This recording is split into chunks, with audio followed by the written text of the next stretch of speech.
You know, folks, sometimes God just hands you a gift. He just gives you a gift. Now, on Fridays, I normally do my Oddly Friday news segment. But every time I've tried to do one, there's something that comes up in the news, or I come across an article like this at the New Yorker. Now, the other day, I believe it was Wednesday, or maybe it was Thursday, I can't remember because I had issues trying to post a video this week. But I posted a video talking about this. Well, remember all these Confederate statues that got taken down, and then they were sent to this museum in LA? Well, now we have this exhibit, this wonderful exhibit called Monuments. And all they've done is taken these statues and turned them into these grotesque, hideous pieces of art, using the same materials from these statues that they claimed were racist. So I have to share this with you. It's a lengthy article, so I'm just going to share an excerpt of the article. Welcome back to the channel. Culture Confederacy here. It's early Saturday morning. So happy early Saturday morning, late Friday, early Saturday morning, wherever you're at. And thank you again for watching, subscribing, being a part of this thing called the Culture Confederacy. And you know, I've been trying to play around with the format here, doing some more live action shots, and it just seems that the still shot works the best for this channel. So that's what we're going to stick with. I think it's the best way to do it. You can hear my voice a little bit better. But thank you again for watching, subscribing, being a part of this thing called the Culture Confederacy. Now, if you're new, the way we do this channel is what you see is what you get. So it's a still shot, you, me, my smartphone, my voice. We talk about the news of the day, try to preserve great art, music, history, and culture. You might get a tinge of politics, but that's what the channel's about. So sorry I can't offer you more, but it is what it is. Now, I need to say this from the outset. Yes, I was born and raised in the South. But I have the ability to look at both sides of an issue. And I go and investigate that for myself. And this whole idea that somehow the South were the only people back in the day that were racist, because let's admit it, yes, you had people who were racist in the South. I'm not going to deny that. Yes, you had slavery in the South. Not going to deny that either. Can I talk? And I'm not going to deny that slavery may have been an issue for the South before they seceded. But to say that's the only reason they seceded, and to treat the South or the Confederacy as the boogeyman when they were segregating schools in places like Nantucket in the 1840s. They had Jim Crow laws in place in Connecticut and in Massachusetts in the 1830s, 1840s. But somehow the South is evil. It's racist. It's sexist. It's homophobic. And these people who want to take down these statues, they're no different, and I said it before, I'll say it again, they're no different than Stalin, Hitler, Mao, Castro, you name it, because Stalin, Hitler, Castro, Mao, they took down statues, they burned books, they tried to purge their society of all the unwanteds. That's exactly what they did. And that's what these people are doing here. And the sad thing is, they don't see it. So I call them affectionately Stalin's useful hypocrites. They're Stalin's useful hypocrites. That's exactly what they are. And I'm still scratching my head on this one. So you're going to claim these statues or monuments are racist.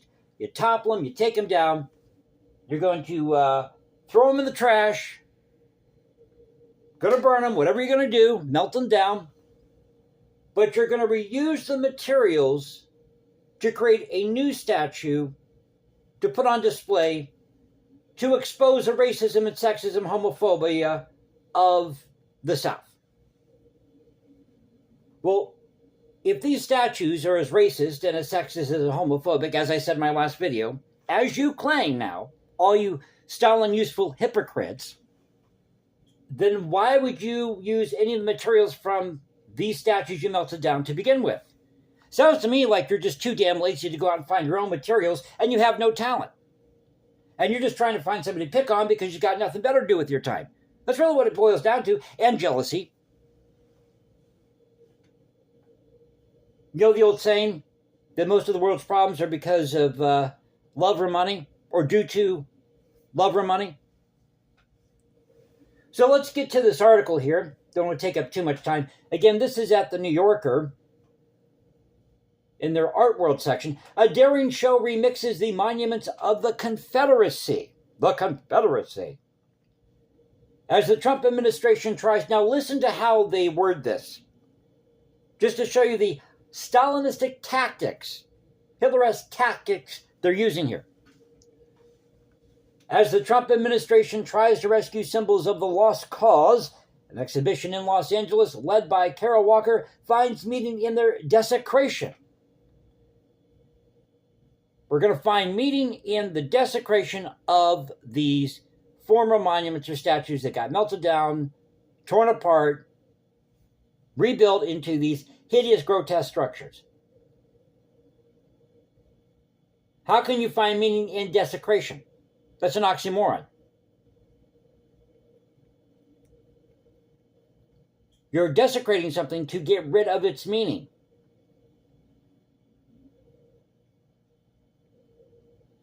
To expose it somehow.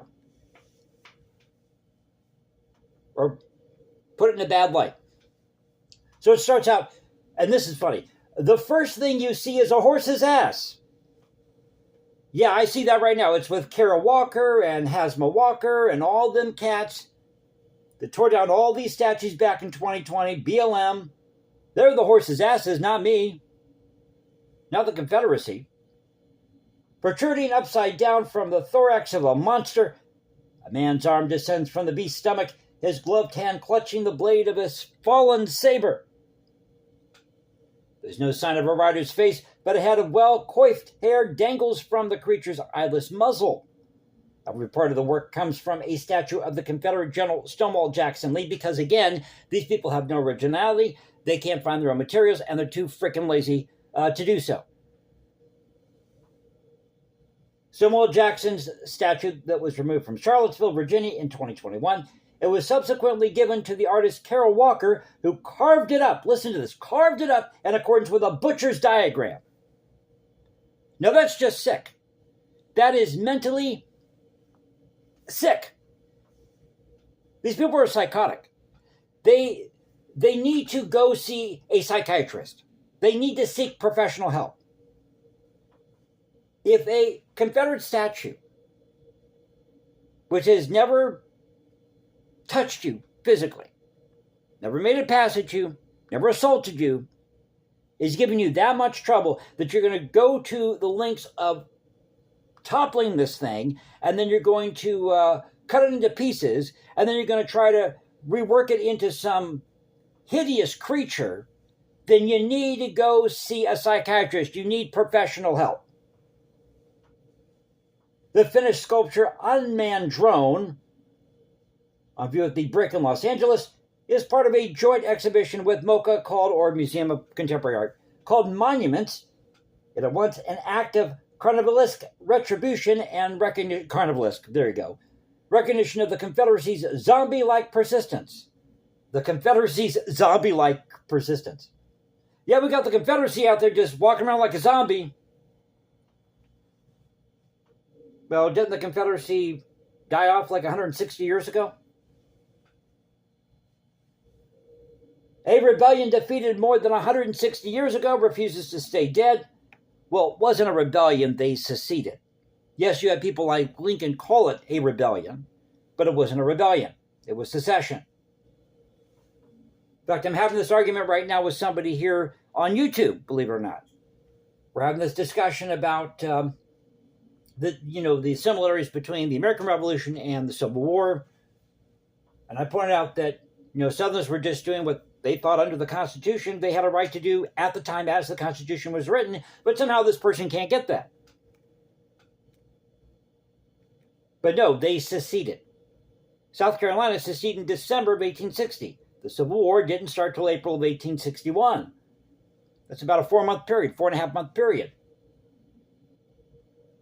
before there was a war. Now, there may have been skirmishes, but there was no war between December 1860, when South Carolina seceded, and April 1861. But it's a rebellion defeated more than 160 years ago, which refuses to stay dead.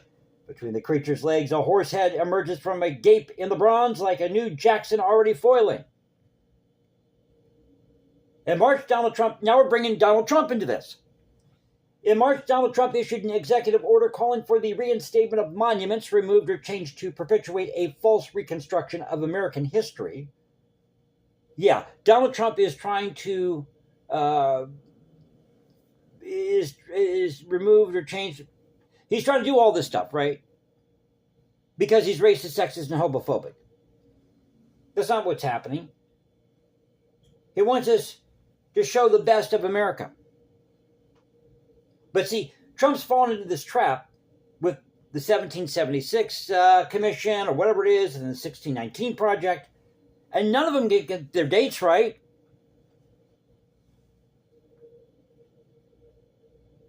And they don't want to admit that you, yes, had slavery in the North and the South, and that all 13 colonies practiced slavery back in 1776. They don't want to admit to that.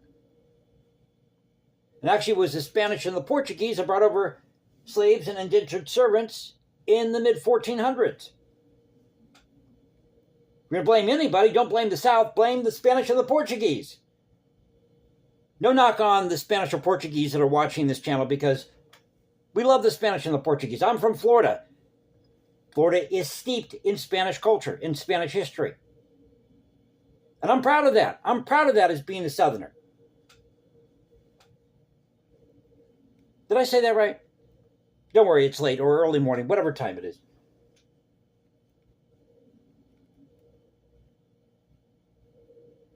Chief among them, these statues, monuments. Were nearly 200 Confederate memorials forced from their pedestals over the past decade when they became lightning rods in a mass movement for racial justice. In 2017, the imminent removal of Charlottesville's, told you can't get the words out, Robert E. Lee's statue provoked Unite the Right, the largest white supremacist rally in half a century. Well, I don't think it was the Robert E. Lee statue itself that caused the Unite the Right rally, because that's what they're making you believe here. That it was this Unite the Right rally, or there was the statue that provoked the Unite the Right rally. A statue can't do anything. It's people that provoke, not a statue. A statue is an object. It doesn't move unless you move it. See the logic of these people? And the Unite the Right rally happened in 2017. It didn't happen in 1860 or 1861. But this was the largest white supremacist rally in half a century. Moving right along, last November, a private park in North Carolina celebrated its rescue of 3 previously toppled statues, not from destruction, but from preservation in the county museum, where they might have fallen to prey, quote, a narrative that didn't honor our Confederate dead. Alas, then the 9 statues and monuments have been abandoned like Scarlett O'Hara's Tara, to mortifying occupation. At Mocha, where all the works Bell Walker's are exhibited, because hers are actually in the brick building, you'd find Jefferson Davis lying on his back, still streaked with pink paint from protest raising an arm. Will anybody help me? A question here. How has taking down these statues, how is this, or this exhibit, how has that changed racism, sexism, homophobia? How has that eliminated? Hasn't done a damn thing. Stalin's useful hypocrites.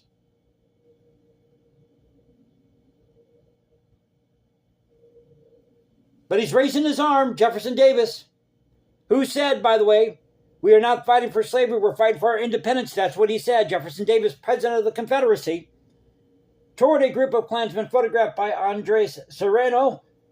In another room, an enormous statue of Lee and Jackson with "Beware traitors" scrawled in huge letters across its face is paired with a replica of the car from the Dukes of Hazzard by Hank Willis Thomas, a Dodge Charger emblazoned with a Confederate battle flag.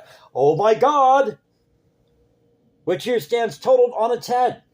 Charlottesville's Robert E. Lee has undergone the most viscerally satisfying transformation in neatly stacked piles of bronze inknotes. They melted it down, turned them into these gold bars, so to speak. That's what they look like. On crates, and they'll call this art. So I'm going to stop there because it's a lengthy article, like I said. But tell me what you think in the comments section below. We got Stalin's useful hypocrites opening this exhibit. And they said in the very beginning that these statues are racist, sexist, and homophobic. Don't want anything to do with them. We should top them, get rid of them. And now they've turned them into these recreations to cleanse our society of the undesirables, of the racist, the sexist, the homophobic. So don't forget to follow me at Instagram, #JasonComposes, because I write music in my spare time. Go to X, Culture Confederacy, at Culture Confed 1 on X. Now you can find me at Substack. So thanks for being with me. I'll catch you next time. Y'all have a great Saturday morning, and keep up the culture. God bless. See ya Sunday night. Take care.